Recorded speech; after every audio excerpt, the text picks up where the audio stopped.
Chapitre 5. Le vœu de sacrifier un fils. Les Quraysh respectaient Abd al-Muttalib pour sa générosité, sa loyauté et sa sagesse. C'était aussi un très bel homme qui en imposait par sa présence. Sa fortune était encore une autre raison pour lui de s'estimer favorisé par le destin. Et voici qu'à présent, comme pour couronner ses faveurs, il venait d'être choisi comme l'instrument providentiel de la redécouverte de Zemzem. Il était profondément reconnaissant à Dieu de toutes ses bénédictions. Mais son âme était encore troublée par les pensées qui l'avaient assailli au moment où on l'avait sommé de ne plus creuser et où la situation avait pris un tour très critique. Tout s'était finalement bien passé, grâce à Dieu. Mais jamais comme à cet instant-là, il ne s'était senti aussi démuni de n'avoir qu'un seul fils. Son cousin, Omeya par exemple, qui était à la tête du clan de Abd Shams, était comblé de fils nombreux. Et si c'était Mourira, le chef de Makhzoum, qui avait déterré Zemzem, ses fils auraient pu former autour de lui un cercle large et solide. Or, lui-même, bien que possédant plusieurs épouses, n'avait qu'un seul fils pour le soutenir. Il s'y était déjà à demi résigné. Mais Dieu qui venait de lui confier Zemzem pouvait encore l'enrichir dans d'autres domaines. Encouragé par la faveur dont il avait été comblé, il se mit à prier Dieu de lui donner d'autres fils. Et en conclusion de sa prière, il fit vœu que si Dieu lui accordait la bénédiction d'avoir 10 fils et de les élever tous jusqu'à l'âge d'homme, il lui en sacrifierait un à la Kaaba. Sa prière fut exaucée, et au fil des ans, 9 fils naquirent dans sa maison. Quand il avait prononcé son vœu, celui-ci paraissait ne se rapporter qu'à une possibilité très lointaine. Or, le moment vint où tous ses fils étant parvenus à l'âge adulte, à l'exception du plus jeune, Abdallah, le souvenir du vœu commença à le hanter. Bien qu'il fût fier de tous ses fils, il ne leur avait jamais accordé à tous la même affection. Et depuis longtemps, il sentait que Abdallah était son préféré. Mais il n'était pas impossible que Dieu, lui aussi, ait une préférence pour cet enfant auquel il avait donné une remarquable beauté et qu'il choisisse celui-là pour être sacrifié.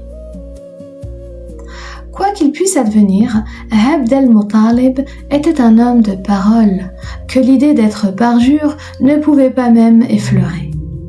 C'était aussi un homme équitable, doué d'un sens aigu des responsabilités, c'est-à-dire de celles qu'un homme doit assumer et de celles qu'il lui faut éviter.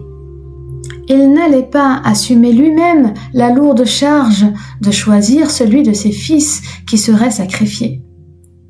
Aussi, lorsqu'il ne fut plus permis de considérer Abdallah comme un simple jouvenceau, il rassembla ses 10 fils, leur parla du pacte qu'il avait conclu avec Dieu et leur demanda de l'aider à tenir sa parole. Ils n'avaient d'autre choix que d'accepter, le vœu de leur père devenant leur propre affaire, et ils se bornèrent à demander quelle conduite ils devaient suivre.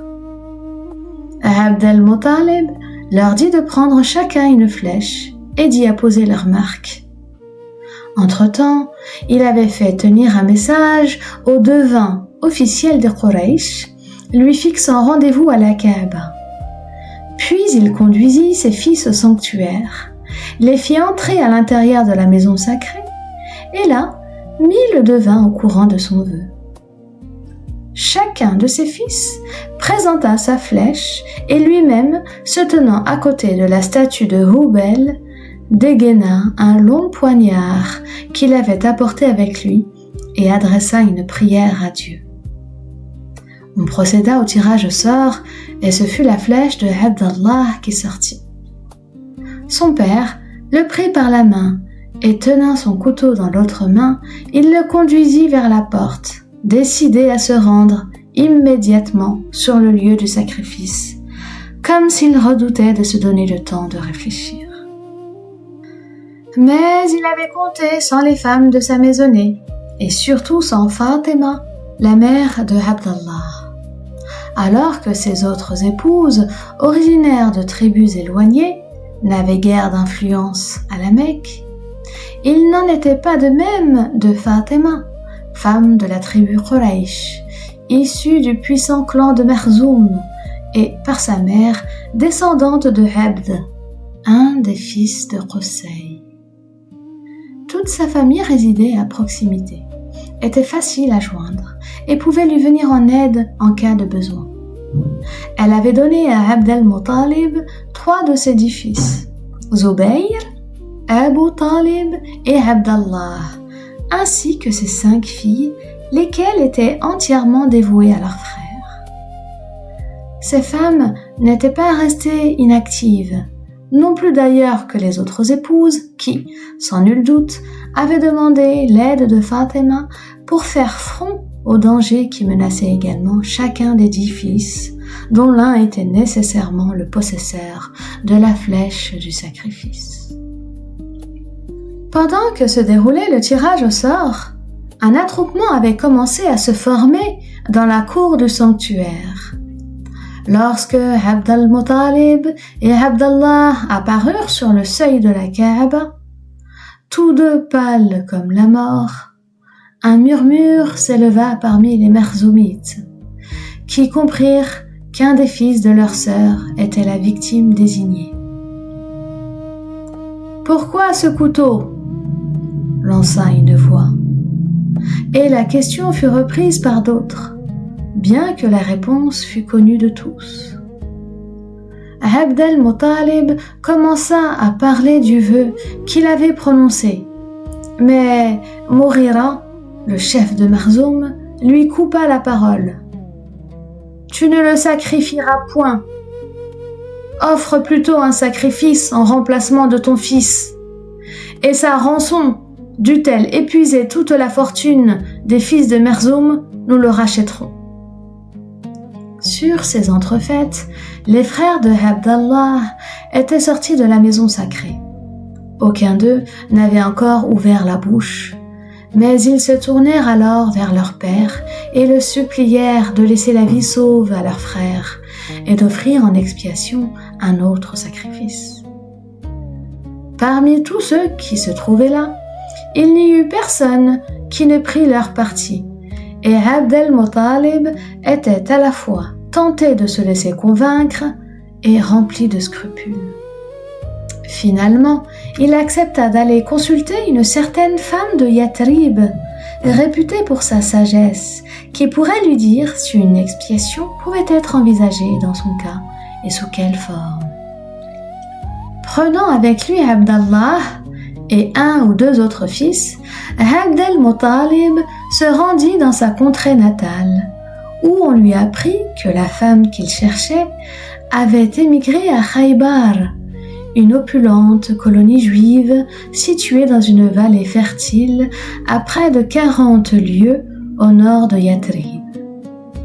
Les voyageurs poursuivirent leur route jusqu'à ce qu'ils eussent trouvé la femme et l'eussent mise au courant des faits.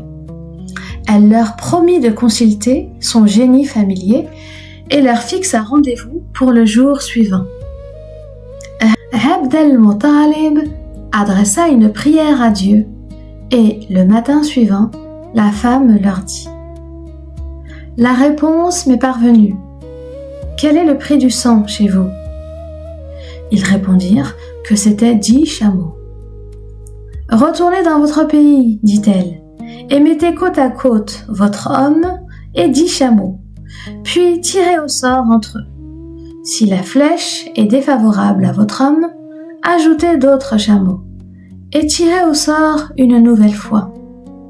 S'il le faut, ajoutez davantage de chameaux, jusqu'à ce que votre Seigneur les accepte et que le sort se tourne contre eux. Alors sacrifiez les chameaux et laissez à l'homme la vie sauve. » Rentrés aussitôt à la Mecque, ils conduisirent solennellement Abdallah et 10 chameaux dans la cour de la Kaaba. Abd al-Muttalib pénétra dans la maison sacrée, se plaça à côté de Hubal et pria Dieu d'accepter leur démarche. Ensuite de quoi, ils procédèrent au tirage au sort et la flèche désigna Abdallah. 10 autres chameaux furent ajoutés. Mais une seconde fois, la flèche dit que les chameaux devaient vivre et que l'homme devait mourir. On continua d'ajouter des chameaux, 10 à chaque tirage, toujours avec le même résultat, jusqu'à ce que le nombre de chameaux eût atteint la 100. Alors seulement la flèche leur fut contraire. Mais Abd al-Muttalib était excessivement scrupuleux. Pour lui, le témoignage d'une seule flèche ne suffisait pas à décider d'une affaire aussi importante. Il insista pour que l'on tirât au sort une seconde fois, puis une troisième, ce qui fut fait, et chaque fois, la flèche désigna les chameaux. En fin de compte, il eut la certitude que Dieu avait accepté son expiation, et les chameaux furent dûment immolés.